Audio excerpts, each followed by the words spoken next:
Okay. Good morning, everyone. Nope. Try that again. Good afternoon, everyone. Just a few things at the top, and then happy to jump in and take your questions.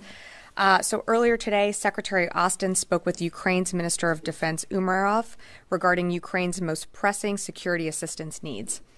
The Secretary and the Minister discussed the ongoing U.S. security assistance efforts following the passage of the National Security Supplemental, including the recent $1 billion presidential drawdown package and $6 billion in Ukraine Security Assistance Initiative announcements.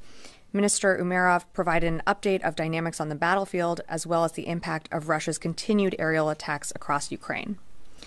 Additionally, Secretary Austin also met today with His Majesty King Abdullah II today to discuss regional areas of mutual concern and opportunities for cooperation. A readout of their meeting will be available on defense.gov later today. Now, I'd like to provide an update on our efforts with USAID to surge humanitarian assistance into Gaza through the Joint Logistics Over-the-Shore Capability, or also known as JLOTS. As of today, the U.S. military has completed the offshore construction of the Trident Pier section, or the causeway, which is the component that will eventually be anchored to the Gaza shore. And as I mentioned last week, construction of the floating pier section has also been completed. So as of today, the construction of the two portions of the JLOTS, the floating pier and the Trident Pier, are complete and awaiting final movement offshore. As you know, late last week, CENTCOM temporarily paused moving the floating pier and Trident Pier toward the vicinity of Gaza due to sea state considerations. Today, there are still forecasted high winds and high sea swells, which are causing unsafe conditions for the JLOTS components to be moved. So the pier sections and military vessels involved in its construction are still positioned at the port of Ashdod. However, as CENTCOM stands by to move the pier into position in the near future, and again in partnership with USAID, we're loading humanitarian aid onto the MV Sagamore, which is currently in Cyprus. The Sagamore is a cargo vessel that will use the JLOT system and will make trips between Cyprus and the offshore floating pier as USAID and other partners collect aid from around the world. And as we've previously briefed, aid delivered to the floating pier will then be transloaded onto U.S. military logistics support vessels and subsequently transported to the Trident Pier, or the causeway, where it will be loaded onto trucks for onward delivery and distribution by humanitarian assistance NGOs. Switching gears, I'd like to highlight the start of a new exercise Astral Night, a U.S. European Command integrated air and missile defense capstone exercise, which is part of the Defense Department's large-scale Global Exercise 2024 program. This 2-week exercise, now in its 6th year, will feature live flying and simulated combat scenarios focused in Poland and the Baltic states. Nearly 5,000 military members and more than 50 aircraft from 6 NATO nations, which include Estonia, Latvia, Lithuania, Poland, the United Kingdom, and the United States, will participate side by side, strengthening our ability to operate as one cohesive force. Astral Night underscores the importance of integrated air and missile defense in protecting allied military forces and critical assets from aerial threats such as missiles or drones, and demonstrates our unwavering commitment to the security and readiness of our allies in Europe. And with that, I'd be happy to take your questions. I'll start off with Lita. Thank you, Sabrina. Two things. One, can you give us an update on the soldier who's being held in Russia? Do you have a sense, apparently there's like a July 2nd either trial or some sort of date. Do you have some sort of sense of what's happening there? If you could just fill in the blanks. And do you know, is it a violation of a regulation of some sort? Does he face disciplinary action because he did not seek or receive authorization for the international travel, if that's clear? And then I have a quick follow-up. Okay, so I'll start with this, and then happy to take your additional questions. So for more information, I would refer you to the Army, but what I can tell you from here is that Staff Sergeant Gordon C. Black enlisted in the U.S. Army as an infantryman and was enlisted as an infantryman in 2008. He was most recently assigned to 8th Army, U.S. Forces Korea at Camp Humphreys in the Republic of South Korea. On April 10th, Black out process from 8th Army and signed out on permanent change of station to leave en route to Texas. However, instead of returning to the U.S., Black flew from Korea through China and then to Vladivostok, Russia, for personal reasons. As of right now, Black is currently in a pretrial detention facility.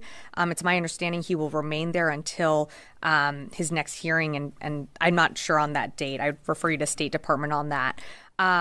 The Army has opened an administrative investigation to determine the facts and the circumstances surrounding his travel.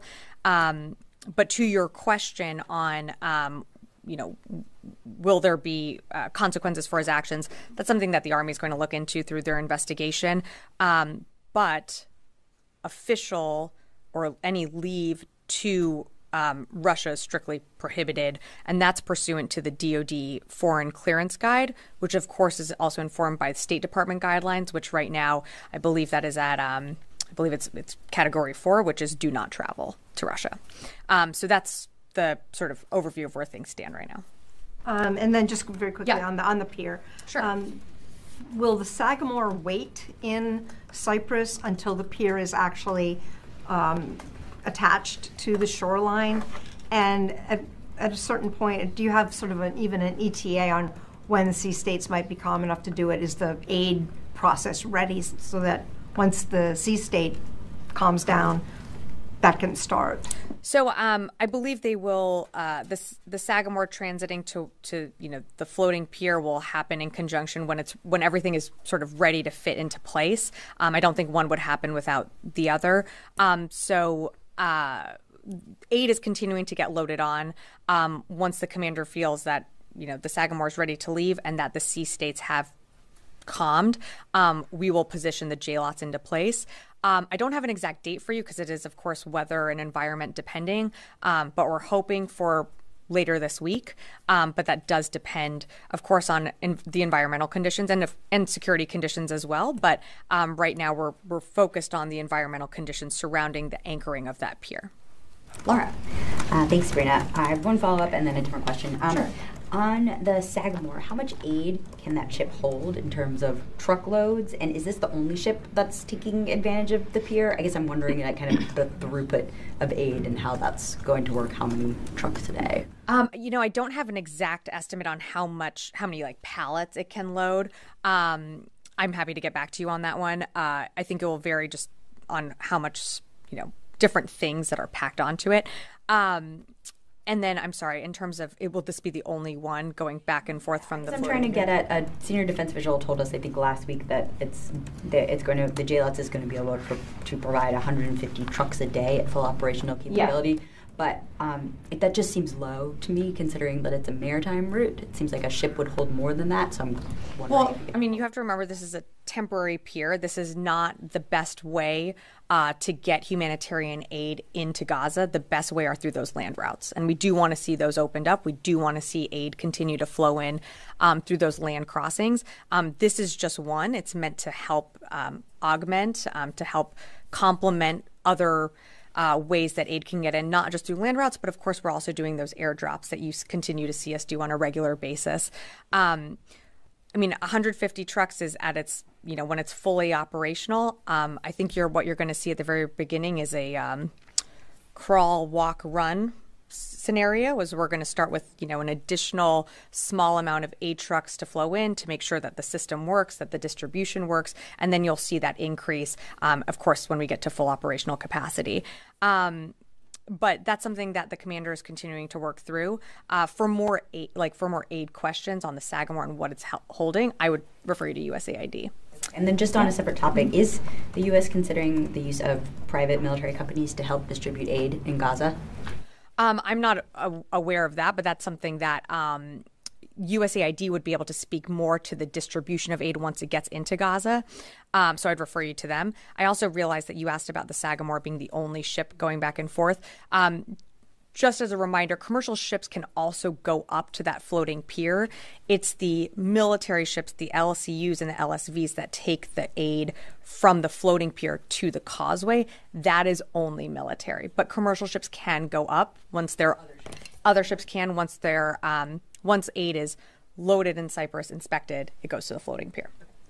Tom. The U.S. has asked for a humanitarian plan before any Rafah operation. Have you guys received anything from the Israelis about how they're going to handle humanitarian effort, especially if Rafah gate closes? Well, we've had conversations with the Israelis. There was a delegation here a few weeks ago that gave a general, broad overview of their plans. We are not supportive of a large ground incursion into Rafah. We are very concerned that there are over 1 million people sheltering there. We want to make sure that civilian casualties are limited, that there is no harm done. So we have made those concerns voiced both publicly and privately. Can you give us a sense of what they said to you about their humanitarian plan? I'm, as you can appreciate, just not going to get into closed-door discussions. But as you know, and as we regularly read out, the Secretary has regular calls with Minister Gallant and other folks from this building with their counterparts as well. So we're certainly in touch with the Israelis. But we certainly do not support and have expressed our views on a major ground operation within Rafah. Can you at least say you're satisfied with what you're hearing about their humanitarian plan? Again, I'm not going to get into private conversations. We want to see a concrete plan that will take into account the over 1 million people that are there right now. We don't support a large ground operation into Rafah. Idris, and I'll work my way down. Yesterday, I think Pat mentioned the security situation as one of the factors that could impact the timing of the pier of the coast of Gaza. Have the Israeli strikes and sort of limited operation in Rafah changed your view of the security situation? Are you now more concerned about it, given what happened yesterday in Rafah? We're certainly taking into account the security consideration, but still nothing has changed. We're still moving forward with the implementation of JLOTs.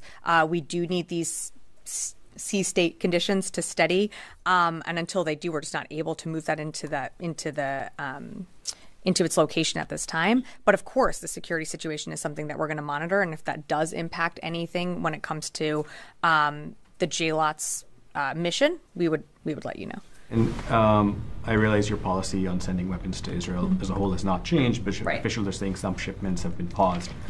What message are you trying to send to Israel with those pause in shipments? So I've seen those reports. I don't have a comment, and I certainly wouldn't comment on specific cases or shipments. What I can reiterate is that our commitment to Israel's security remains ironclad. You've seen that since October 7th. You've seen us surge security assistance to Israel. You've seen us come to the defense of Israel as recently as a few weeks ago when Iran launched attacks towards Israel. We also were able to pass an emergency supplemental that surged additional security assistance to Israel. So while I'm not going to comment any further, I can tell you that our commitments to Israel's security remains the same. Fadi. Thank you, Sabrina. Were you given any heads up from your Israeli counterparts about this latest operation into Rafah? What is your understanding? You said we do not support the major operation. Is this part of a major operation or limited? What is the information available to you? Our understanding is that this was a very limited operation designed to cut off Hamas's ability to smuggle more weapons and funding into Gaza. That is our understanding right now. This just happened, I think, very early morning hours here. So we're monitoring the situation. We're in touch with our Israeli counterparts. We're going to see how this unfolds, but I just don't have more for you to offer on what this operation is other than that. Okay, you according to the UNRWA, this operation and prior Israeli steps basically cut off all humanitarian aid into Gaza. All crossings are shut down. Yeah. Abu Salim, this one area, Rafah, obviously. You've been insisting, and the Secretary in every readout, that there should be an urgent increase in humanitarian aid. Is this operation and the closing of the Rafah crossing meet your objectives, in terms of your humanitarian situation in Gaza? Well, we don't support the closing of these land routes. We want to see humanitarian aid to continue to get in. And so I think that was something that the president spoke to in his call with Prime Minister Netanyahu, is that we do want to see these crossings open. Kerem Shalom has been closed for, I think, a bit now. So we do want to see more aid be able to get through these crossings. That is a commitment that the Israeli government has made that they will. Again, we are continuing to monitor the situation on the ground. To Laura's question earlier, we know land routes are the best, most effective, efficient way to get humanitarian aid in. And we know that the humanitarian situation in Gaza is dire. And so people need the medical supplies, the food, the water. That is something that we want to see continue to get in. And we have been told that these crossings will open back up.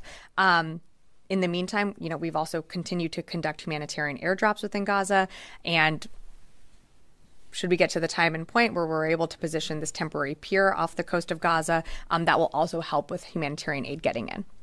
Oren. A question on Rafah to follow up on Fadi, Sure. and then a question on the soldier in Russia. Okay. In the discussions about what you call the general broad overview of Israel's Rafah plans, was there discussion about this limited operation? Or was there no discussion about this previously between America and Israel? So I don't have more to share in terms of the conversation between Minister Golan and Secretary Austin. But as you can appreciate, they talk pretty regularly. Their conversations are very direct, very frank with each other. But I'm just not going to go into more details on that. Is there a timeline on how soon Rafah could function again as one of the most important crossings? That would be something for the Israeli government to speak to. I can't speak to that. And then the follow-up question on Staff Sergeant Gordon Black. Is there any suspicion or concern that in his relationship with his Russian girlfriend or while in Russia he compromised sensitive information? And is that part of the ongoing investigation? I'd refer you to Army for more information on that. As I mentioned, there is an administrative investigation underway to determine the facts, to determine what exactly happened here, surrounding his travel, but I just don't have more for you on that. Yes, Joe. Thanks. The Biden administration is required to notify Congress, I think by tomorrow, if Israel violated international law or withheld humanitarian aid since October. Is it the department? What's the department's assessment in terms of either one of those? Have they violated or have they withheld humanitarian aid? So I believe you're referring to the NSM, and that's something that I would have to refer you to state to speak to. But has the Pentagon assessed that Israel has violated international law or withheld humanitarian aid? I don't have anything to add on to this one. This is something that the State Department is putting together. It's a report to Congress that is, due every however many increments, but I just don't have more at this time to offer on the NSM in particular. That being said, Human Rights Watch came out with a report and said there was a March 27th attack on emergency and relief workers, several of them in southern Lebanon, by Israel, and they say that a U.S.-made JDAM was used, as well as a 500-pound Israeli bomb. It killed, like I said, these several individuals who were civilians, and there's been no evidence of a military target at the site. Are you guys aware of this? How close? I mean, you've said before that there are no conditions on U.S. military weapons provided to Israel. Are you guys tracking these kinds of things at all, and are you aware of this attack? So I'm not going to get into specific incidents, and I can't confirm those reports that you're citing U.S. weapons being used. What I can tell you is that we have been very clear that we want to see Israel comply with humanitarian laws and the laws of armed conflict. This is something that it's an interagency process that between the State Department, other agencies, we are reviewing. Our findings will also go into the NSM. For more on that, I'm just not going to get ahead of that process. As you can appreciate, I'd refer you to the State Department. Just one last Sure. one. The Ike has returned to the Red Sea. We saw a statement a couple weeks ago now that it had gone into the Sixth Fleet into Europe. Can you say anything about? And then on April 23rd, CENTCOM released or put out a tweet and said there were F-16s deployed to the AOR. Didn't specify where. Can you say anything about? Can you give us any updates on this? Mission to counter or deter the Houthis. Has it been deployed? Has the deployment been extended? So I don't have anything for you on any changes to our force posture with the Ike or anything additional. You have the positioning of our assets there for the exact reason to help with deterrence and our efforts when it comes to Operation Prosperity Guardian, which is to ensure that commercial shipping through the Red Sea, the BAM, the Gulf of Aden can continue freely without the harassment of Houthi attacks. You've seen CENTCOM put out regular updates on when there are engagements, but I don't have anything more to read out at this time on the Ike. Liz. Thanks. Last week, Secretary Austin told lawmakers he was concerned over a, quote, lack of execution in terms of Israel's plans to evacuate civilians from Gaza. Is that still the case? Is he still concerned about the lack of execution? I think we are concerned about any type of ground operation, large ground operation within Rafah that does not take into account that very large civilian population. So yes, the Secretary's words still absolutely stand to today. And then to follow up from Joseph's question, so was the USS Ike brought back into the Red Sea to counter the Houthis because there were increased attacks when it was in the Eastern Med? I don't have the list of attacks that happened when she was not in the Red Sea, but we have other partner nations that are part of Operation Prosperity Guardian and others that are not, that were engaging when the Houthis did fire attacks unlawfully at commercial vessels. I think I read out when I said that she would be back soon. She has returned, but I just don't have more for you on anything additional or any extension. I'm just going to go to the phones before I forget, and then come back into the room here. Jared Zuba, I'll monitor. Hi, Sabrina. Thanks for doing this. I understand that Israeli officials told White House counterparts that last night's operation in Rafah was limited. But what preparations are you seeing the Israeli military make? Does it look like they're setting up for broader ground clearing, major ground operations, or does it look like they're preparing for something more precise and targeted and surgical? Thanks. Thanks, Jared, for the question. So in terms of what they're doing, their actual planning, when it comes to any operation, I would refer you to the IDF to speak to that. What I can tell you, and I'm not trying to sound like a broken record here, what I can tell you is publicly and privately, we've been very clear that we do not support a large ground incursion into Rafah, given the incredibly large civilian population that is currently sheltered there. And so, I just have to reiterate that point again. All right. Next question, JJ Green, WTOP. Hey, Sabrina, thank you. Two quick questions about the Staff Sergeant Black. First one, can you address the significance of an active duty service member being in Russian custody, given Russia's efforts to, essentially seek out and find and capture Americans and to use them for political purposes or geopolitical purposes? Can you address the significance first of an active duty U.S. service member being in Russian custody? Thanks, JJ. So before I start going down this line, I would just remind you that the Army is looking into this. They have an administrative investigation underway to determine the facts and circumstances around this travel. You have to remember that, yes, this is an active duty service member, but he was on leave at the time. And so, all we know is that he went to Russia for personal reasons. I don't have more to share is that the Army is continuing to look into this incident. And for further questions on his condition or next steps, I'd refer you to the State Department for more on that. And I'm sorry, did you have a follow-up? Actually, I'll skip that, but thank you for answering that question. Of course. All right, I'll come back in the room. Yes, right over here. Thank you, Sabrina. The ceasefire proposal that Hamas said they will accept it is the same offer that's been on the table for a long time. And have you reviewed it with your partners? So I would refer you to the State Department. And as you are probably aware, Bill Burns is in the region and sort of leading these negotiations. So I don't want to speak from here about the ceasefire or hostage negotiations that are taking place, other than that they are underway. And, we have a representative at the table as well, working to see, to ensure that a ceasefire could be put into place.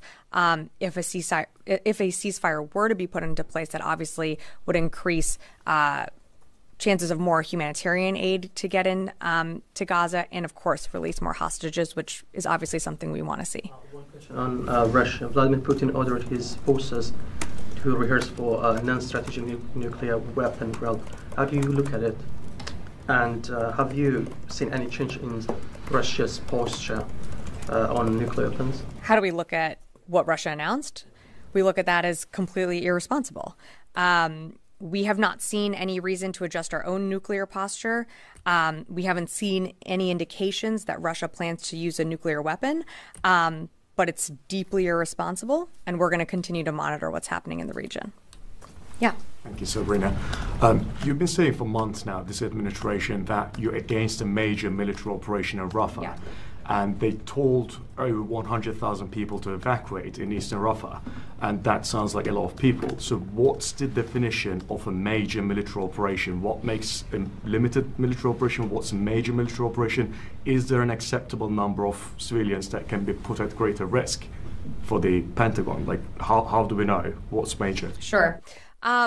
Look, I'm, as you can appreciate, not going to get into more specifics on like their operations and some of the things that they brief us on. A major military operation would put at risk civilian lives. Anything that puts at risk civilian lives within Rafah is something that we are not supportive of. We do not want to see a population with over 1 million people who were, directed there when other operations were going on in the north and the west were forced into Rafah. We don't want to see the civilian population put at risk, knowing that also there is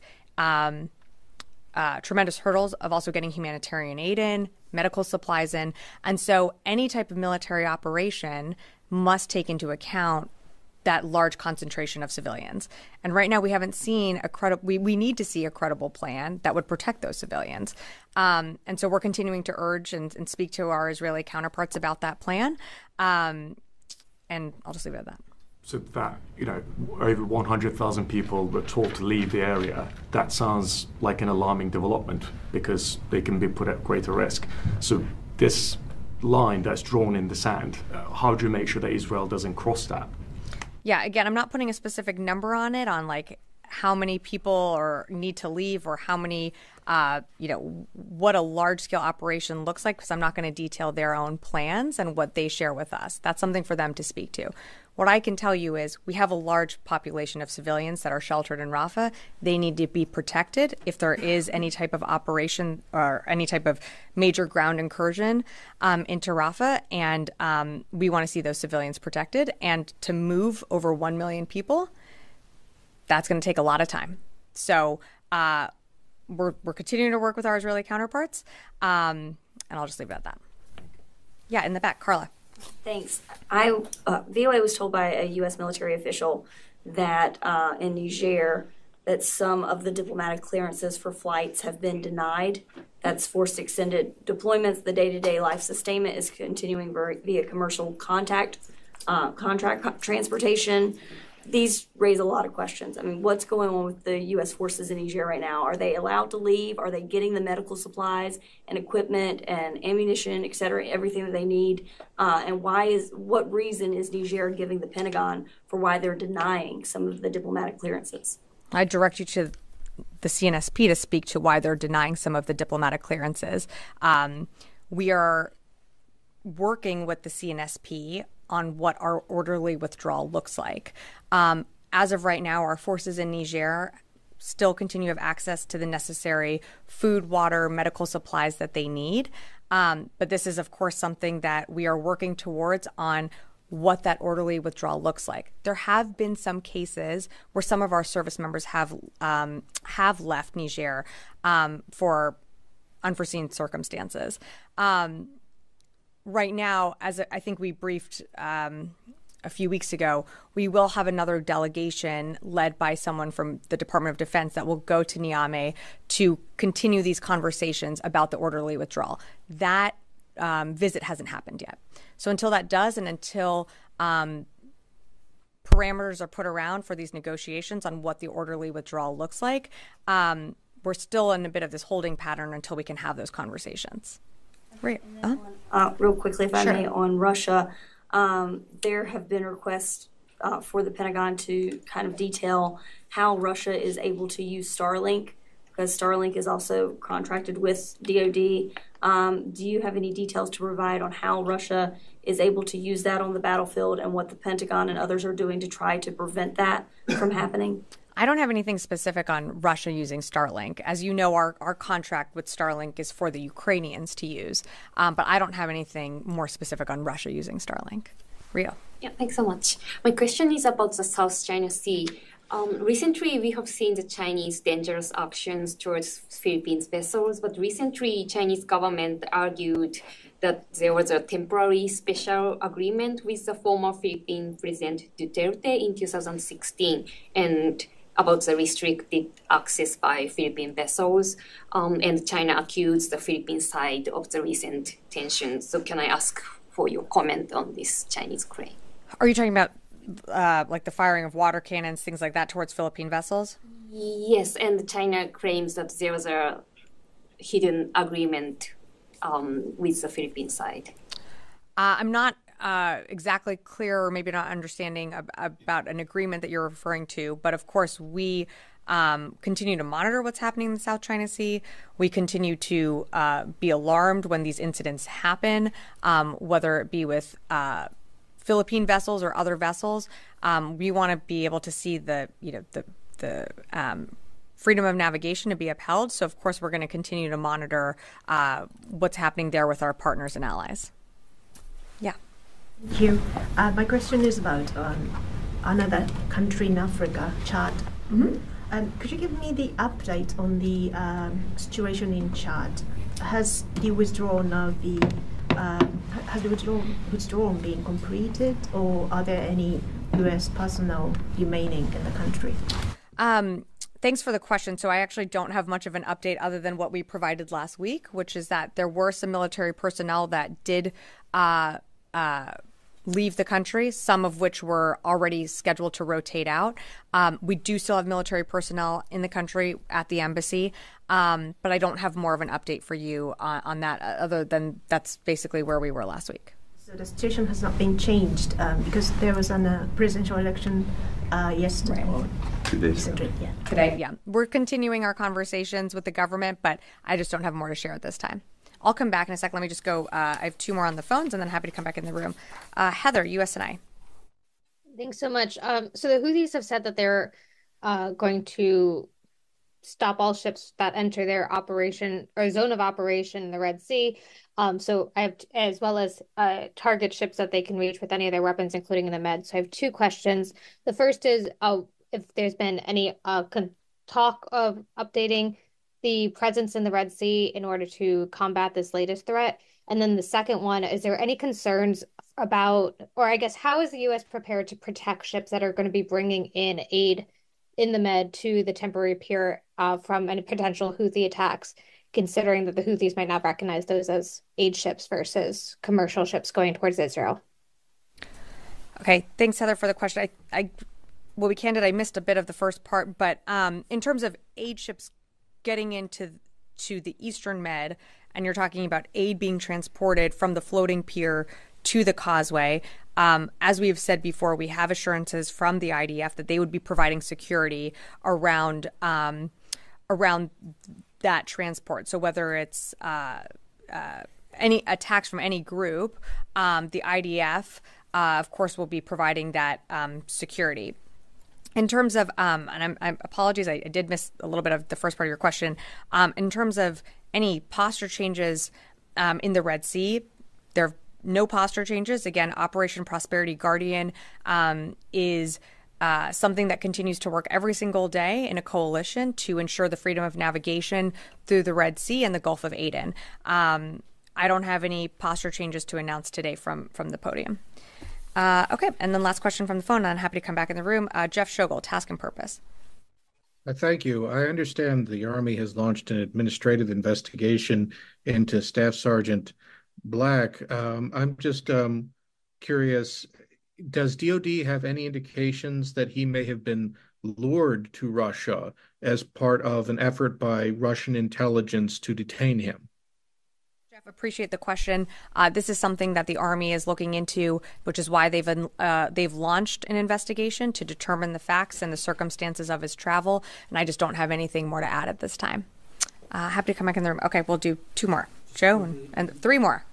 Egyptian media is showing pictures that General Kirilla is in Egypt. Yeah. Can you tell us what he's doing there and if he has any other scheduled visits? I'd refer you to CENTCOM for more details. I don't have more on his travel. He does, regularly travel to the region. I think he was there, if not last week, the week before. But I don't know his other scheduled stops. But CENTCOM would be able to provide that information. You wouldn't be able to tell me if that's any part of Director Burns' travel to Egypt as well today? Not to my awareness, no. Fadi and then Aaron. Sabrina, my question about this Israeli invasion of Rafah, you said it's your understanding this is a limited operation. It aims to or at cutting off Hamas capabilities or ability to smuggle weapons and money. However, the process of bringing humanitarian aid through Rafah is controlled by both Egypt and Israel. And Israelis do screen shipments before they get into Rafah. Were you presented by any information from Israel that proves that still Hamas has the ability to smuggle weapons and money through Rafah? So Fadi is, yep. And I just want to know that international organizations, including the UN and humanitarian and NGOs, have been complaining about Israel measures that are delaying the entry of humanitarian aid to Rafah through screening and other steps. Well, I think we've also been very public in our control the process. Well, so why the operation to control that? Let me just finish. So we've been very public and called from this podium, from other podiums across, the interagency, that we want to see more humanitarian aid get into Gaza. It was directed by the president that we set up a maritime corridor to surge aid in because not enough is getting in. So we also are concerned with how much aid is getting in to Gaza, and that's also why you've seen CENTCOM take the measures that they have to do these airdrops. So I appreciate the question, but I think also you have to remember that this government has been calling for it repeatedly. We want to see more. To your question on Hamas and being able to smuggle weapons. Unfortunately, I just can't speak to the intelligence on that. But what I can tell you is that we're continuing to monitor the situation on the ground. We've been very clear about any type of large-scale incursion into Rafah, and we know how large that population is down there, and we know how dire the humanitarian situation is. So we do not want to see a large-scale ground incursion into Rafah. Again, we're continuing to monitor what's happening on the ground. This just happened early hours this morning. So I just don't have more to share this time. Follow up. So sure. I understand, and your point is well taken. I'm not talking about the U.S. government effort to bring in more aid or complaining about. Sure. But this shows the contradiction, which is to say Israel is in control of what flows or does not flow into Gaza without controlling Rafah, where they actually had that incursion or invasion. So are you taking what the Israelis are providing you at face value in terms of the aim of this operation is to cut off their ability to smuggle weapons and money, or are you going to actually look into those allegations? We believe what they are saying, that this was a limited operation, that it was to cut off the movement, the traffic of weapons into Gaza through the Rafah crossing. But again, it's something that we're going to continue to monitor. This just happened earlier, a few hours ago. So let us continue to monitor what's happening on the ground. Aaron, last question. Yes, with Israel, you keep using the word ironclad, but now how is it such an ironclad relationship when we have, we're expected to delay the shipments of munitions there? So what makes it so ironclad now that we're delaying shipments? Well, what makes it ironclad, Aaron, is since October 7th, you've seen this government surge humanitarian security assistance and humanitarian support to Israel. So let me just finish. So you've seen us continue to support Israel. I don't need to remind you of the attack that happened a few weeks ago on Israel from Iran, where the U.S. partnered with Israel and other coalition forces to defeat that attack. Again, I don't have a comment on specific cases or shipments, but what I can tell you is through our actions and through what you've seen since October 7th, that's what we mean when our commitment to Israel is ironclad, because we continue to stand by our partner and ally in their fight against a terrorist organization who continues to use civilians as human shields. But we also have hard conversations with our friends. And that's what you continue to see the secretary do at his level and others across this, across the interagency do as well. So yesterday morning, with General Ryder, he stated that we had not seen a detailed plan about Rafah. Had we seen any plan prior to them entering Rafah? Well, as I mentioned, and a few weeks ago, there was a delegation that was here that, briefed us broadly on their plans for Rafah. We have continued to engage the Israelis, and I think there was a readout at that time from the White House on some of those meetings. We're continuing to engage our Israeli counterparts. I just don't have more to share on their plans.